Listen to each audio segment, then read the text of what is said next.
마가복음 42번째 강의 시간입니다. 제목은 마음에서 나오는 것입니다.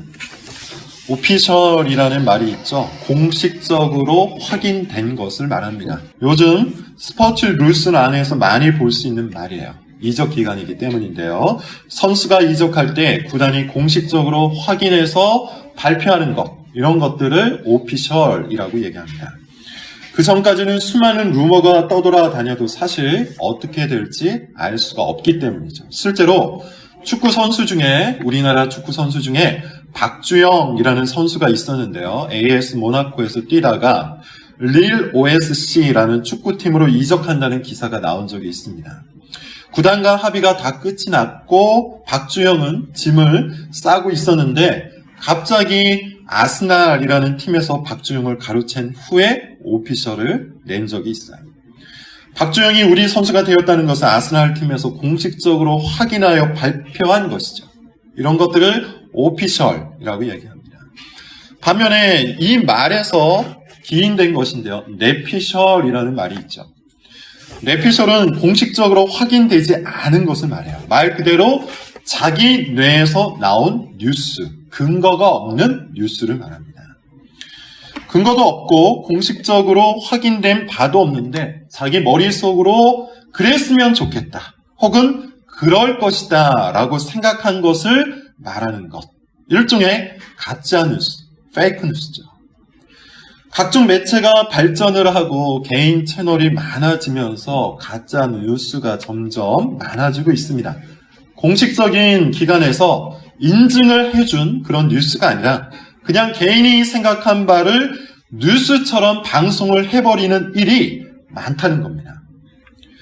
2016년 옥스포드 사전은 당시 세 개의 단어를 탈진실, 포스트 트루스로 정했어요. 진실에서 벗어난 시대가 도래했다는 것인데요. 실제로 그때 이후 전 세계적으로 가짜 뉴스가 팽배해졌습니다. 가짜 뉴스는 근거가 없는 자기 주장을 말한다고 했어요. 근거는 없고 자기 주장만 있는 것. 뭘 말하는 걸까요? 이런 겁니다. 뭐가 뭔지는 잘 모르겠지만 그리고 확실한 근거도 없지만 그래도 내 생각이 맞다. 그래도 내 짐작이 맞다. 그래도 내 기분이 맞다. 그래서 잘은 모르겠지만 동의할 수 없고 근거는 명확히 없지만 내 마음에 들지 않으니 받아들일 수 없다. 뭐 이런 것들입니다. 근거는 명확히 없지만 그럼에도 불구하고 자기의 마음과 자기의 생각 속에서 받아들일 수 없다. 뭐 이런 것들을 페이크 뉴스, 가짜 뉴스라고 얘기한다는 것이죠. 유튜브를 여러분 한번 보십시오. 가짜 뉴스가 정말 너무나도 많이 있죠. 그런데 이 가짜 뉴스의 가장 커다란 문제는 그것이 여기저기 마구 전파하다 보면 이 가짜 뉴스가 많아지다 보면 어느덧 그것이 진짜 뉴스인 것처럼 받아들여진다는 것이죠. 가짜 뉴스가 진짜 뉴스를 덮어버리는 시대, 탈진실의 시대가 도래했다는 겁니다. 2000년 전에도 비슷한 일이 벌어졌어요. 지난 본문 3주 전에 우리가 살펴본 것처럼 사람의 계명이 하나님의 계명을 덮어버린 사건이었죠. 마치 가짜 뉴스가 진짜 뉴스를 덮어버린 것처럼 사람이 만들어버린 계명이 하나님께서 주신 계명을 덮어버린 겁니다. 사람의 계명, 사람의 전통, 처음부터 나쁜 의도로 시작된 것은 아니라고 했어요. 지난 본문에서 우리가 본 것처럼 정결법 같은 것이 그렇습니다. 바리새인들은 제사를 드리는 제사장에게만 명령되었던 이 정결법을 모든 유대인이 지켜야 하는 엄격한 전통으로 만들어버렸죠. 음식을 먹기 전에 손을 씻는 행위를 거룩을 좌우하는 행위로 가르치고 지킨 겁니다. 손을 씻고 음식을 먹으면 거룩한 것이요. 손을 씻지 않고 음식을 먹으면 불견한 것이라고 가르쳐버렸다는 거예요. 고르반이라는 제도도 마찬가지예요. 자기 재산을 성전에 바치라는 율법은 사실 없습니다. 그렇지만 주님을 사랑하는 마음으로 자기 재산을 주의 성전에 헌금하는 일은 귀한 것이죠. 그런데 바리새인들은 이 고르반이라는 제도를 이용해서 5번째 계명을 어겼어요. 자기 재산에 대해 고르반을 선언한 후에 부모 공경을 위해 사용할 재산이 이제는 없다라고 뻔뻔하게 군 겁니다. 사람의 율법, 자기네들이 만든 계명을 가져다가 하나님의 율법을 덮어버린 탈율법의 시대를 만들어버린 것이죠. 하나님의 계명을 버리고 사람의 계명을 따르는 일은 사람의 괴상한 본성에서부터 만들어졌다고 했어요. 지난 설교에서 인용하였던 칼빈의 말입니다. 중요한 말이라 한 번 더 인용을 해보죠. 사람은 하찮은 것을 희생시켜서 하나님을 만족시키려는 본성을 가지고 있다. 하나님은 우리의 마음을 원하세요. 우리의 마음을 원한다는 것은 사실 우리의 모든 것을 원하신다는 뜻이죠. 우리의 마음을 원한다는 말은 우리의 시간, 우리의 열정, 그리고 우리의 사랑을 원하신다는 뜻이에요. 십계명이 바로 그렇습니다. 그래서 예수님은 십계명을 사랑의 법이라고 말씀하시는 거예요. 반면에 타락한 사람들은 이 법을 불편하게 여겼어요. 약간의 시간, 약간의 돈, 약간의 열정은 하나님 앞에 드릴 수 있지만 전부를 내어줄 수는 없다고 생각을 한 것이죠. 그래서 사랑의 법을 가져다가 어떤 법을 만들었습니까? 위선의 법을 만들었어요. 마음은 들이지 않고 행위만 내놓을 수 있는 법, 그리고 가능하면 마음까지 내놓은 것처럼 보일 수 있는 가짜 법을 만들어서 그것을 열심히 지킨 겁니다. 정결법이라든지 고르반 같은 것이 그런 거예요. 근거가 없는 자기 주장을 많이 만들어내서 가짜 뉴스를 진짜 뉴스인 것처럼 포장하듯이 마음이 없는 종교 행위를 열심히 지키면서 진짜 신앙이 있는 것처럼 자기 신앙을 포장해버린 것이죠. 이 괴상한 본성을 가지고 있는 사람에게는 특징이 있다고 했습니다. 지난번에 했던 이야기예요. 일상적인 신앙이 없다고 했어요. 대신에 그 자리에 무엇이 들어와 있다고 했죠? 이벤트적인 신앙이 들어와 있다고 했어요. 삶의 중심에 말씀이 없습니다. 기도도 없습니다. 매일 쌓아가는 신앙의 벽돌이 없어요. 하나님과 맺은 언약을 신실하게 지키고자 하는 하루의 수고와 땀이 없어요. 주님과의 관계를 소중히 여기고 매일매일 그 하나님과 교제하고 매일매일 하나님과 동행하고자 하는 마음이 없어요. 그렇게 자기의 마음을 들임이 없어요. 그런데 특이하게도 이 괴상한 본성을 가지고 있는 사람, 하찮은 것으로 하나님을 만족시킬 수 있다는 그 괴상한 본성을 가지고 있는 사람은 이벤트적인 것에 대한 집착이 큽니다. 특별한 날들을 중요하게 여겨요. 부활절이나 성탄절 이런 날들을 굉장히 거룩한 날인 것처럼 받아들입니다. 보이는 것에 대한 집착도 큽니다. 거룩해 보이는 것들의 거룩함을 느껴요. 그래서 교회나 목사가 그런 거룩한 것들을 하지 않거나 소홀히 하면 거룩하지 않다고 생각해버립니다. 정작 자신은 일주일 동안 거룩한 것을 조금도 생각하지 않았으면서, 거룩한 것을 조금도 마음에 심지 않았으면서, 주일에 교회당에 와 있는 것만으로도 충분히 거룩한 일을 했다고 생각을 해버린다는 겁니다. 칼빈이 말한 것처럼 하찮은 것 한두 가지를 희생시켜서 하나님을 만족시킬 수 있다는 본성, 이것이 위선자의 본성이에요. 마음을 내놓지 않는 것이죠. 사람의 계명과 하나님의 계명 사이에 있는 이 날카로운 대조 관계를 위선자는 모르고 있는 겁니다. 하나님의 계명은 항상 우리의 마음을 겨냥을 해요. 우리의 마음이 정말로 하나님을 향해 있기를 원한다는 겁니다. 이것이 하나님의 계명이 가지고 있는 목적이에요. 우리의 마음이 하나님을 향해 있으면 하나님을 생각하게 될 것이고 하나님의 말씀을 찾아보게 될 것이며 하나님의 계명대로 살려고 애를 쓰게 될 거예요. 반면에 사람의 계명은 어떠할까요? 항상 우리의 행위 한두 가지만 겨냥합니다. 마음은 전혀 엉뚱한 곳에 가 있어요. 보통은 자기 자신에게 몰입되어 있죠. 자기 기분에 빠져 있거나 자기의 성공에 취해 있을 겁니다. 그것이 인생의 목적이기 때문이에요. 그래서 평상시에는 어떻게 하면 나를 만족시킬 수 있을까를 고민하면서 살아가요. 어떻게 하면 내가 원하는 바를 이룰 수 있을까? 자기의 직장에서, 자기의 가정에서, 자기의 관계에서 어떻게 하면 나를 만족시킬 수 있을까? 어떻게 하면 나를 기분 좋게 만들 수 있을까만을 생각하며 삽니다. 그것이 그의 일상이에요. 온통 그 생각만 하며 산다는 것이죠. 그러다가 교회에 당해오면 그제야 비로소 이제 어떻게 하면 확실하고도 분명하게 나에게 신앙이 있다는 것을 사람들에게 보여줄 수 있을까를 생각하는 것이죠. 그래서 갑자기 거룩한 말을 합니다. 그래서 갑자기 목소리를 키우며 찬양을 하고 기도를 합니다. 그래서 갑자기 봉사에 열심을 냅니다. 갑자기 눈에 띄는 일을 하는 거예요. 이벤트적 신앙에는 이런 작동 원리가 숨어 있습니다. 항상 눈에 보이는 것을 중시해요. 그래서 주일은 소중히 하지 않으면서 절기는 소중히 하고요. 설교 공부는 하찮게 여기면서 부흥회는 대단하게 여기며 매일의 경건 생활에는 힘쓰지 않으면서 수련회는 기를 쓰고 참석을 하죠. 그러나 늘 말하듯이 사람은 속일 수 있지만 하나님은 속일 수가 없어요. 하나님은 마음을, 중심을 보시는 분이기 때문에. 본문을 보세요. 14절부터 16절입니다. 14절부터 16절 같이 한번 읽어볼게요. 자, 시작. 무리를 다시 불러 이르시되 너희는 다 내 말을 듣고 무엇이든지 밖에서 사람에게로 들어가는 것은 이 사람을 더럽게 하지 못하되 사람 안에서 나오는 것이 사람을 더럽게 하는 것이라. 바리새인과 정결법 논쟁을 하신 후에 무리를 부르시죠. 그리고 이렇게 말씀하세요. 다 내 말을 듣고 깨달으라. 원어를 갖고 직역을 해보면 이런 뜻입니다. 조금만 그 의미를 살려보자면 여러분 모두는 내 말을 듣고 이해해 보십시오 라는 뜻이에요.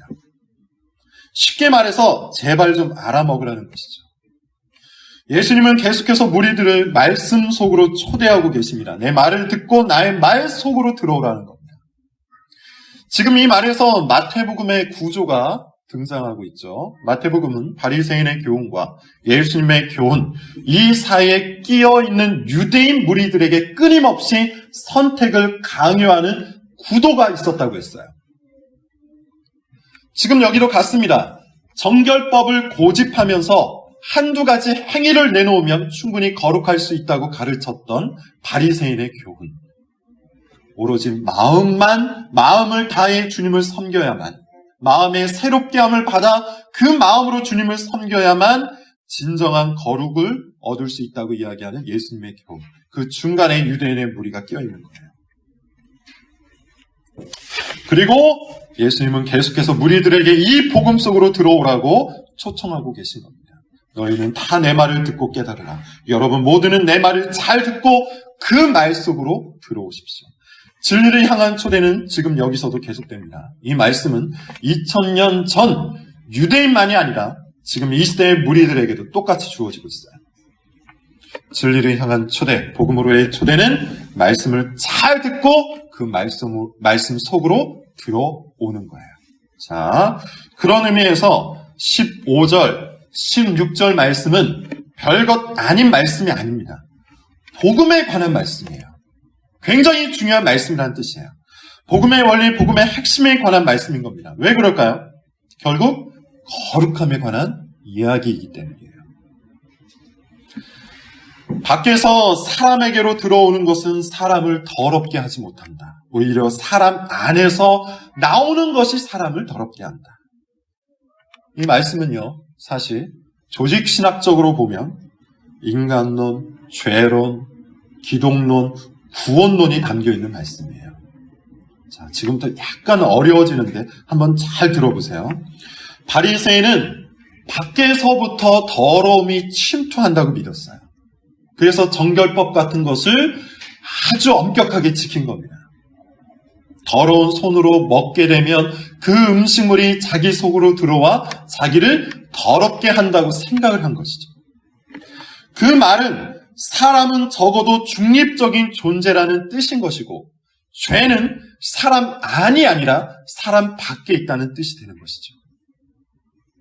그러므로 사람의 구원은 외부에서부터 우리를 건지시기 위해 찾아오는 완전한 거룩, 완전한 의의 구원자에게 달려있는 것이 아니라 나 자신에게 달려있는 것이 되는 거예요.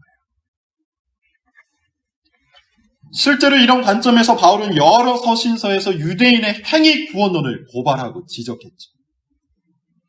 그런데 예수님은 그 반대로 말씀을 하십니다. 사람은 중립적인 존재가 아니라고 하세요. 죄는 사람 밖에서부터 오는 것이 아니라 사람 안에 존재하는 거예요. 그러므로 사람이 구원을 얻기 위해서는 자기의 열심과 행위를 의지하지 말고 오직 자기 밖에 있는 진정한 구원자를 찾아야 하는 것이죠. 이것이 바로 사람의 계명과 하나님의 계명의 결정적인 차이예요. 사람의 계명은 어떠합니까? 바리새인들이 만들어냈던 그 정결법, 음식을 먹기 전에 손을 씻는 이 정결법 어떠합니까? 사람이 지킬 만하죠. 지킬 만한 것을 자신들이 만들어냈기 때문이에요. 거룩해 보이는 것, 눈에 띄는 것, 열심히 노력하면 달성할 수 있는 것을 만들어내서 그것을 해내면 마음속에 무엇이 있든지 간에 거룩하다고 서로가 인정을 해주는 겁니다. 이것이 사람의 계명의 특징이에요. 그래서 사람의 계명을 붙들고 사는 사람은 교만하죠.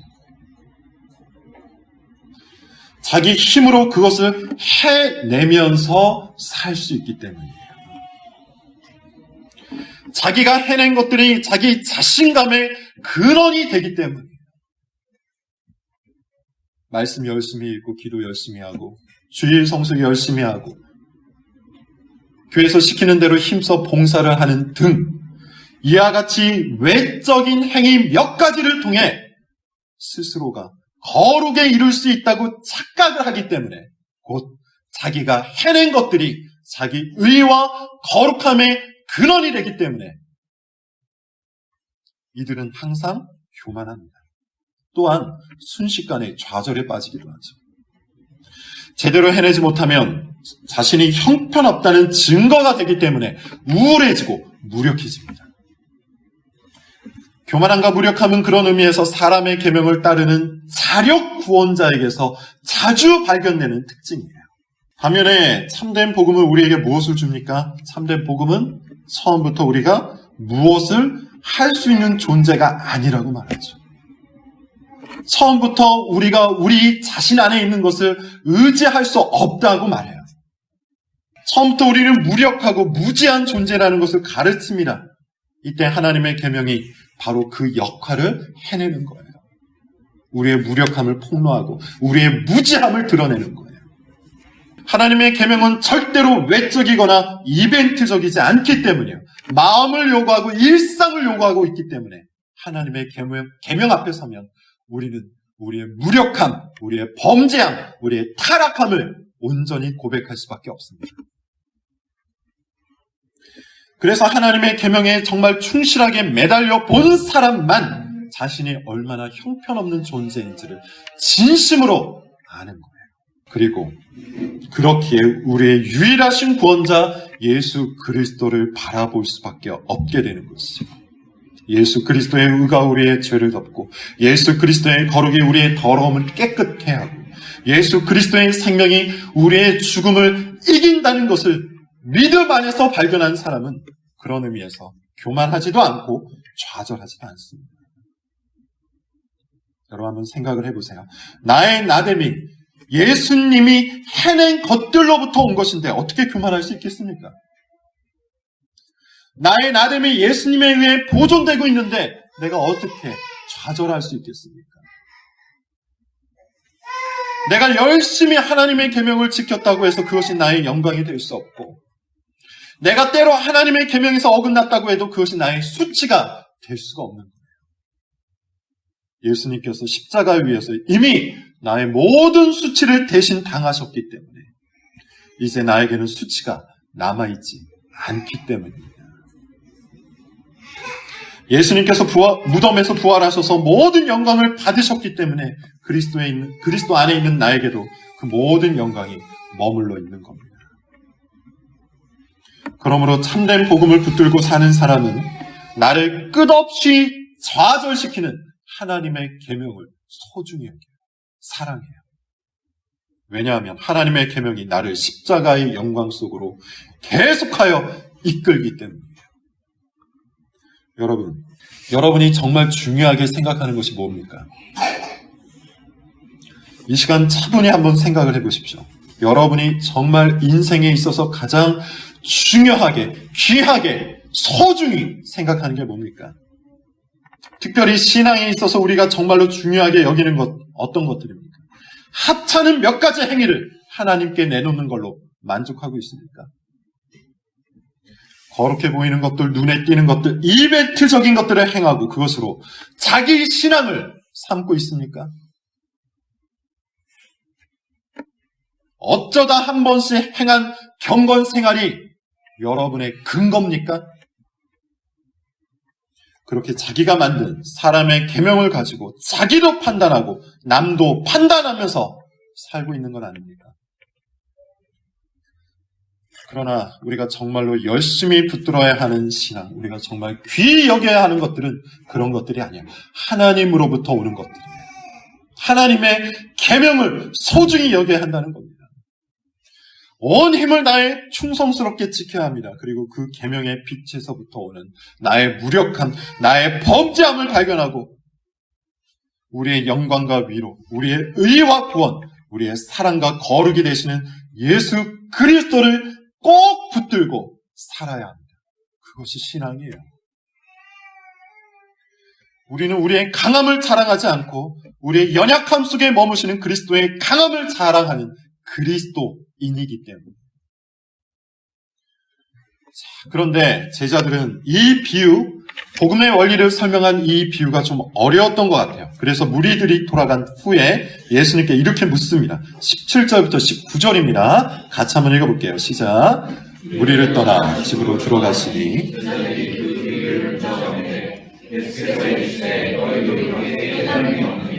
무엇이든지 밖에서 들어가는 것이 능히 사람을 더럽게 하지 못함을 알지 못하느냐. 이는 마음으로 들어가지 아니하고 배로 들어가 뒤로 나가느냐. 이러므로 모든 음식물을 깨끗하라 하시니라. 예수님은 듣고 깨닫기를 바랬는데 제자들의 성장은 정말 더디었습니다. 무리가 깨닫지 못한 그것을 제자들도 깨닫지 못했어요. 그래서 이렇게 말씀하시죠. 너희도 이렇게 깨달음이 없느냐. 다소 답답한 심정을 이와 같이 표현하신 예수님은 그래도 친절하게 설명을 이어가십니다. 밖에서 안으로 들어가는 것이 사람을 더럽게 만들지 못한다고 해요. 더러운 음식이라는 것은 없다고 합니다. 이 음식 논쟁은 나중에 초대교회에서도 다시 한번 일어나죠. 그때도 결론은 같아요. 음식은 그 자체로 거룩하거나 불결한 것이 아니에요. 심지어 우상 제물에게 바쳐졌던 우상 제물마저도 그 자체로는 더러운 것이 아닙니다. 음식물은 사람을 더럽게 만들 수 없기 때문이에요. 왜냐하면 19절에 나오듯이 음식은 사람의 마음으로 들어가는 것이 아니기 때문이죠. 진짜 더러운 것은 밖에 있지 않고 안에 있습니다. 20절부터 23절을 같이 한번 읽어보죠. 20절부터 23절입니다. 자, 시작. 또 이르시되 사람에게서 나오는 그것이 사람을 더럽게 하느니라. 속에서 곧 사람의 마음에서 나오는 것은 악한 생각, 곧 음란과 도둑질과 살인과 간음과 탐욕과 악독과 속임과 음탕과 질투와 비방과 교만과 우매함이니 이 모든 악한 것이 다 속에서 나와서 사람을 성경의 입장은 명확합니다. 우리는 항상 우리 밖을 보기 전에 우리 안을 먼저 봐야 돼요. 다시요. 우리는 우리 밖을 보기 전에 항상 우리 안을 먼저 봐야 돼요. 우리 밖에서부터 우리를 더럽히는 것이 들어오지 않고 우리 안에서부터 우리를 더럽히는 것이 나오기 때문이에요. 특히 예수님은 이 모든 악의 출처를 사람의 마음이라고 하시죠. 이 평가는 예레미야의 평가와도 같습니다. 예레미야는 만물보다 거짓되고 부패한 것이 사람의 마음이라고 해요. 즉 사람의 마음은 악에 감염되어 있어요. 악을 끊임없이 생산해내는 악의 공장이 바로 사람의 마음이라는 겁니다. 여러분, 하수구 안쪽에 음식물 쓰레기가 끼어서 냄새가 진동을 하면 어떻게 해야 합니까? 거기다가 깨끗한 물을 붓는다고 해서 냄새가 사라지지 않죠. 향수를 들이붓는다고 해서 향기로운 냄새가 나는 것도 아니에요. 악취의 원천이 하수구 안에 있기 때문에 그 무슨 짓을 해도 그 악취의 근원이 없어지기 전까지는 악취를 없앨 수 없는 겁니다. 사람의 마음이 바로 이와 같은 거예요. 예수님은 사람의 마음이 바로 악의 원천이라고 말씀하시는 겁니다. 그래서 사람이 계명을 만들어서 그것을 열심히 지킨다고 하여 악이 사라지는 게 아니라고 하세요. 사람을 더럽히는 것은 밖에서 들어오는 것이 아니라 안에 있기 때문이죠. 아무리 거룩한 행위를 쏟아 부어도 악의 원천이 사람의 마음에 있기 때문에 그것을 제거하기 전까지는 사람은 결코 깨끗한 행위를 내놓을 수 없는 겁니다. 그런데 바리새인들은 악의 원천은 내버려두고 계속해서 하찮은 행위만 깨끗하게 만들려고 노력을 한 것이죠. 이것이 위선자예요. 마치 하수구에서 계속하여 악취가 올라오는데 향수를 뿌리고 향초를 피고 하수구 입구만 열심히 닦는 것과 같아. 소용이 없단 말이에요. 그런데 사람의 마음에서 나오는 이 악의 모습이 어떠한 겁니까? 본문에 보시면 악한 생각이 나옵니다. 예수님은 이 악한 생각을 총 12개로 말씀하세요. 음란, 도둑질, 살인, 간음, 탐욕, 악독, 속임, 음탕, 질투, 비방, 교만, 우매함이라고 하십니다. 12라는 숫자를 써서 이것들이 사람의 마음에서 나오는 악한 것들의 총집합이라고 표현하고 계신 거예요. 사람은 그 마음으로부터 악한 생각이 우러나옵니다. 이 12가지 목록 중에 가장 많이 차지하는 건 뭡니까? 성적인 거예요.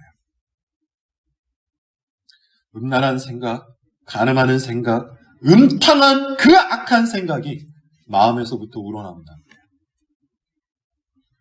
마음에서 계속 생산되는 이 악한 생각들은 내버려두고 자기가 실질적으로 간음하지 않았다고, 실질적인 성적 범죄를 저지르지 않았다고 스스로에게 면죄부를 주는 것이 또 사람의 마음이에요. 왜냐하면 사람의 마음속에 나오는 것 중에 속임이 있고 교만이 있고 우매함이 있기 때문이죠. 사람의 마음은 자기 자신도 속여버립니다. 그래서 마음에서 나오는 이 온갖 악하고 음란한 생각들이 그저 밖으로 표출되지 않았다고 자기 자신에게는 죄가 없다고 생각을 해버려요. 그것을 죄라고 지적하면 심지어 억울해하고 분노를 하죠. 교만하기 때문이에요. 선악간의 판단을 자기 자신만 해야 하는데 감히 성경이, 감히 목사가, 감히 교회가 자신을 판단한다고 분노를 합니다. 그리고는 계속해서 같은 짓을 반복하죠. 우매하기 때문에. 우매한 사람은 중독자와 같아요. 자기 자신을 죽이는 일을 스스로 즐거워하면서 행해버립니다. 마음에서 우러나오는 악한 생각은 다른 사람을 향해서 이렇게도 발휘되는데요. 도둑질, 살인, 탐욕, 악독, 질투, 비방이에요. 남의 것을 항상 탐내고 질투합니다. 지금 자기 자신에게 있는 것은 부족하다고 생각하고 남에게 있는 것들은 너무나도 많이 있다고 생각을 하는 것이죠. 그래서 마음속에서 남의 것을 뺏을 생각을 하고 남을 미워하고 남을 비방할 생각을 하는 겁니다. 마음으로부터 나오는 이 악한 생각들은 정말 철저하게 자기 중심적이고 자기 탐욕적이고 자기 몰입적이에요. 오로지 자기 자신만을 아는 생각들, 그것이 악한 생각의 특징들이에요. 그런데 예수님 당시에 바리새인들은 어떠했습니까? 이런 탐욕스러운 마음은 내버려둔 채 오직 겉으로만 보이는 몇 가지 행위만 단속한 거예요. 이런 음란한 마음, 이런 악한 생각들은 내버려둔 채 겉으로 그런 모습이 표출되지 않는다고, 의롭다고, 거룩하다고 인정을 해줘버린 거예요. 앞서 말한 정결법 같은 것이 그런 겁니다. 마음에는 더러운 것이 가득한데 손만 깨끗이 씻으면 무슨 의미가 있습니까? 고르반 제도 같은 게 그런 겁니다. 마음에는 탐욕이 가득한데 자기 재산을 성전에 바치겠다고 고르반 선언해버리면 무슨 의미가 있습니까? 마음에는 이 세상을 향한 사랑이 가득한데 교회에 와서 열심히 봉사한다고 그게 무슨 의미가 있겠습니까? 마음은 자기를 사랑하는데 다 써버렸는데 십계명을 힘써 지킨다고 하여 또한 그것이 무슨 의미가 있겠습니까? 마음이 새롭게 되지 않으면 겉으로 행하는 모든 것들은 사실상 무의미한 거예요. 오늘 본문을 통해서 우리가 얻어야 할 교훈은 아주 명확합니다. 우리 마음이 정말로 새롭게 되었는지를 점검하는 거예요. 우리의 행위가 아닙니다. 우리의 봉사도 아닙니다. 우리의 열심도 아닙니다. 이런 것들이 다 무가치하다는 뜻이 아니죠. 마음이 없이 이런 것들을 하면 무의미하다는 거예요. 그런데 안타깝게도 우리는 마음이 없이도 얼마든지 이런 것들을 하면서 스스로 충족된 기분에 빠져들 수 있는 자기 기만적 존재라는 거예요. 그래서 우리는 오늘 같은 본문을 통해서 우리의 어리석음을 두들겨 깨워야 하는 것이죠. 오늘 같은 본문을 통해서 우리의 교만함을 깨뜨려야 하는 겁니다.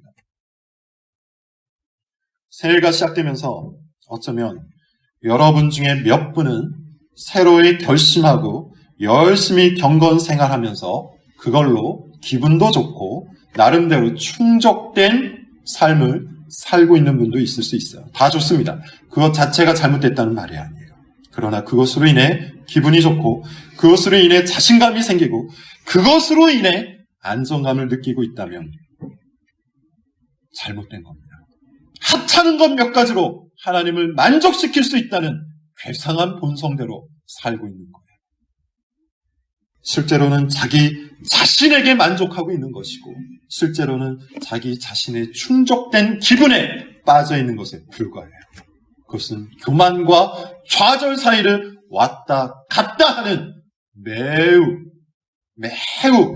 천박한 신앙일 뿐입니다. 오히려 우리가 정말로 경건 생활을 제대로 하고 있다면 우리 마음에서부터 변화가 일어나야 돼요.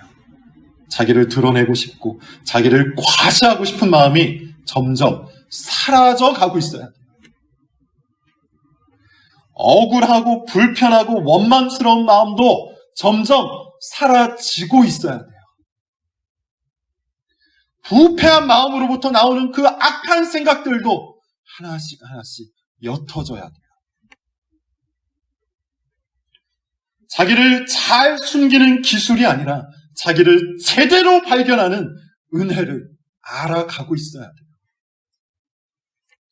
음란과 간음과 음탕의 마음은 사라지고 그 자리에 모든 사람들이 귀히 여기는 마음이 들어서야 하고 교만과 우매함과 속임의 마음이 사라지고 그 자리에 겸손한 마음이 들어서야 하며 악독과 질투와 비방과 살인과 도둑질과 탐욕의 마음이 사라지고 그 자리에 평안과 사랑의 마음이 들어서야 할 겁니다. 마음을 주목하십시오. 마음에서 나오는 것들을 살펴보세요. 거룩한 욕구가 나오는지 여전히 악하고 음란한 욕구들이 나오고 있는지 매일매일 점검하십시오. 여러분의 생각을 점검해 보세요. 경건한 생각이 많이 있는지 이 악하고 음란한 생각들이 여러분의 머리를 지배하고 있는지 꼭 점검해 보시라는 겁니다. 근거 없는 점검이 되지 않도록 성경을 묵상하여 점검하십시오. 성경으로 기도하면서 점검하십시오. 성도의 교제를 통해 점검하시고 교회의 권면과 책망 속에서 점검하세요. 그리고 우리 마음으로부터 거룩한 욕구가 나오지 않을 때는 우리 마음으로부터 거룩한 생각이 나오지 않을 때는 반드시 그리스도 앞으로 가십시오. 그리스도의 십자가 앞에서 자기의 영혼을 위해 기도하시고 자신의 구원을 위해서 기도하세요. 그리스도만이 우리의 마음을 새롭게 하시기 때문이에요. 다시 한번 말하지만 겉이 아니라 아닙니다. 행위가 아니라 마음입니다. 계명이 아니라 복음입니다. 그것만이 우리를 살립니다. 2020년 한 해 헛된 것들로 자기 삶을 복잡하게 만들지 마시고 진리로 단순한 삶을 창조해 나가실 것을 강력하게 권합니다. 기도하겠습니다.